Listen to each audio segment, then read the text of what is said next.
بكم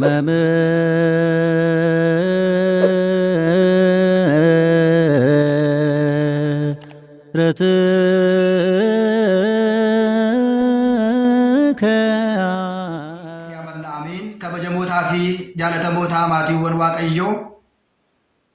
waaqayyoon kan jaalattan waaqayyoo isiniin kan jaalattu hordoftoonni chaanaalii keenya hundumti keessan bakka jirtanitti nageenyiif jaalalli waaqayyoo isiniif haa baay'atu jecha guyyaa har'aa kan ammoo akka fedhaa fi jaalala waaqayyootti barnoota keenya walitti fufiinsaa kutaa sadaffaa keessatti yeroo darbee barnoota keenya walitti fufiinsaa keessuma namoonni baay'een bara kanatti burjaaja'aa jiran keessaati dhimma mul'ataa fi abjuu laalleerraa mul'anni maalidha abjuun maalidha waaqayyoon wantoota lamman kanaatiin akka inni namatti mul'atu torbee darbee kutaa lammaffaa keessatti laalleerra kutaa sadaffaa keessatti waaqayyoon mul'ataanis abjuudhaanis namatti mul'ata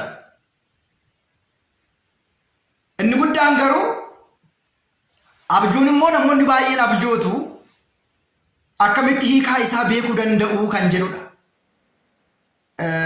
Akka fedhaa fi jaalala waaqayyootti kutaa sadaffaa guyyaa har'aa kana waliitiin hin barannaa. Anaaf dubbattii afaanii isin immoo gurratti hin dhageessan. Waaqayyoon uumaan keenya anaaf isiniif isaa kennu. Hordoftoonni chaanaalii keenyaa taatan Doogimaa Tuubii warreen hordofaa jirtan hiriyoota keessaniifis sheer taasisuudhaan haaraa kan taatan sabiskiraayibii gochuudhaan sheeritti sabiskiraayibii fi laayikitti lakkaa'amu waan ta'eedhaaf viidiyoo isii darbu hundumaa gaafa laaltan laayikii godhaatii sheer godhaatii barumsa kana baradha. Guyyaa har'aa kana immoo hiikaa abjuu kan jedhudha. Hiikaa abjuu abjuun abbumti fedhe namni barbaade namni beeku ta'u ka'ee abjuu hiikuu hin danda'u. Abjuun maaliin hiikama? Kadhannaadhaan, soomaatiin, sagadaatiin ni hiikama. Yeroo tokko tokko abbooliin keenya gaafa dubbatanii maal ishiin abjuun kunii namaan jedhu. Maal inni abjuun kunii gaafa jedhanii dubbatan dhageenya. Kana jechuun nama waan ta'e waliitiin maku otoo dhugaa dubbatu waan ta'e keessa makee otoo yaada ijoo haasaa jiru yaada garaa kan waliitiin marqu yookiin immoo borcuu maal ishiin abjuun kunii jedhu namoonni baay'een. Maaliif tasuma abjuun egaa rafnee otoo hin beekiin otoo hin yaadiin waan agarru waan ta'eedhaaf nuti abjuu kan agarru itti yaadnee otoo hin ta'in guyyaa isaa beeknee otoo hin ta'in hiikaa isaa beeknee otoo hin ta'in otoo hin beekin otoo hin yaadin abjuu arguu dandeenya.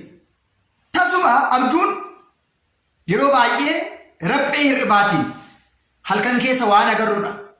Yookiin immoo ta'ee guyyaa agarre sana ta'ee guyyaa ta'e sana waan nama kolfisiisu ta'uu danda'a. Waan nama gammachiisu ta'uu danda'a. Waan nama boonchisu ta'uu danda'a.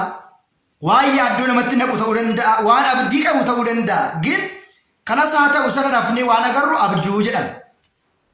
Mul'anni garuu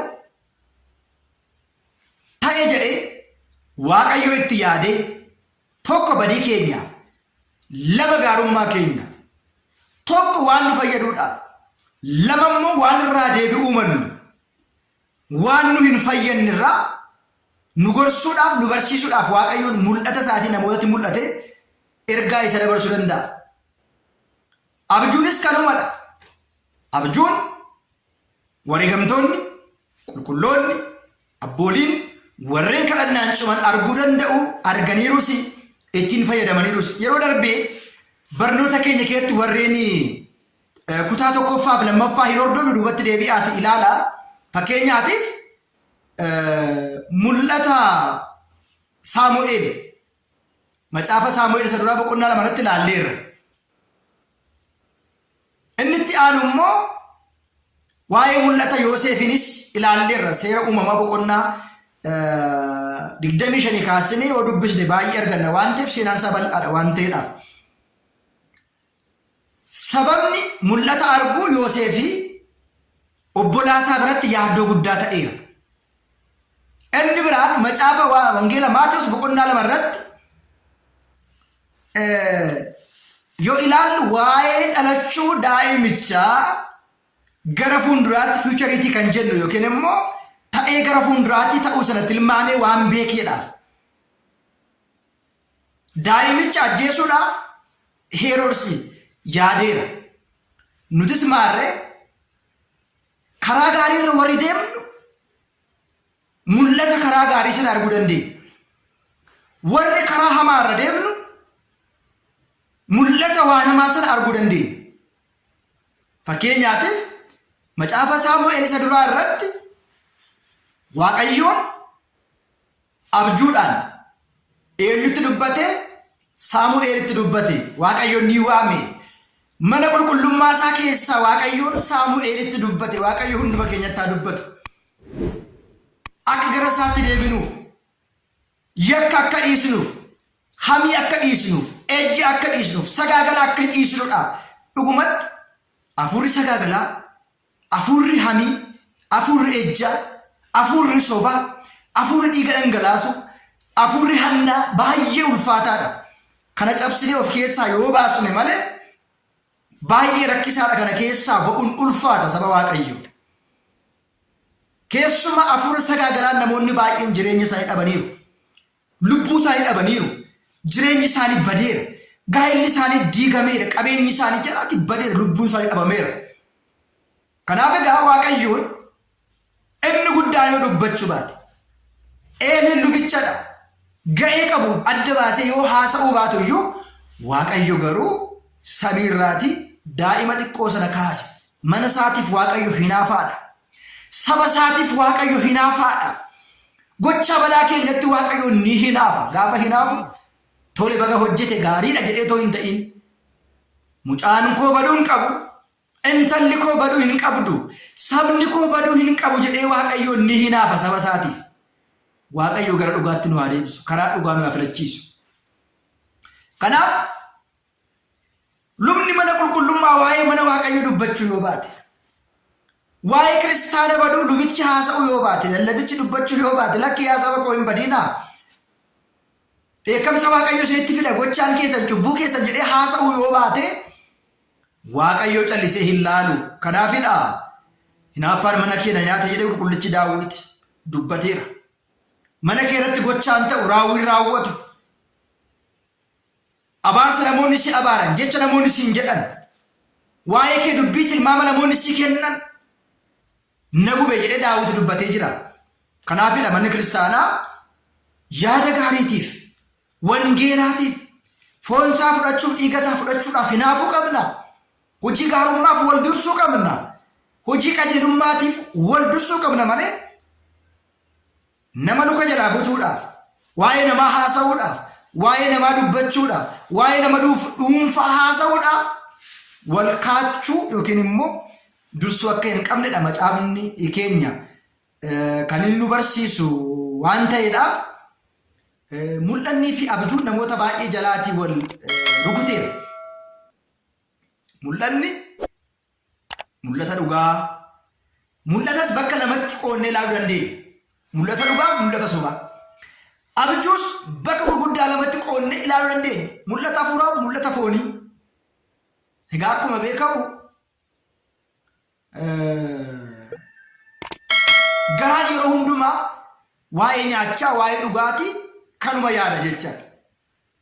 Lubbuun yeroo hundumaa waa'ee sagadaa, waa'ee soomaa, waa'ee kadhannaa, waa'ee waaqashii, waa'ee jireenya bara baraa yaaddi. Waan ta'eedhaaf mul'ata keessatti mul'ata abboolii keenya raajota qulqulloota darbanii gaafa ilaallu eenyufaa kaasuu dandeenya? Yaaqoob faa yeroo darbe ilaalleerra. Seera uumamaa irratti mul'ata Yaaqoob arge. Yaaqoob ergamoonni samii teessoo isaa Aariyaam irraatii gara biyya lafaatti gaafa dhufan, biyya lafaa irraa immoo ceesa yookiin immoo riqicha maslaal kan jennu irra ba'anii gaafa bu'anii fi deebi'an Yaaqoob Finoota Loozaa bakka jedhamtutti Beetel bakka jedhamtutti argeeraa jedha. Bakki sun eebba akka qabuu fi iddoon sun iddoo qulqullaa akka ta'e maal jedhe Yaaqoob iddoon kun akkam nama sodaachisaa jedhe.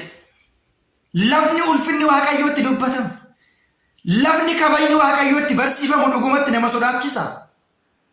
Bakka dubbiin sagalee Waaqayyootti dubbatamu bakkichi kabajaadha.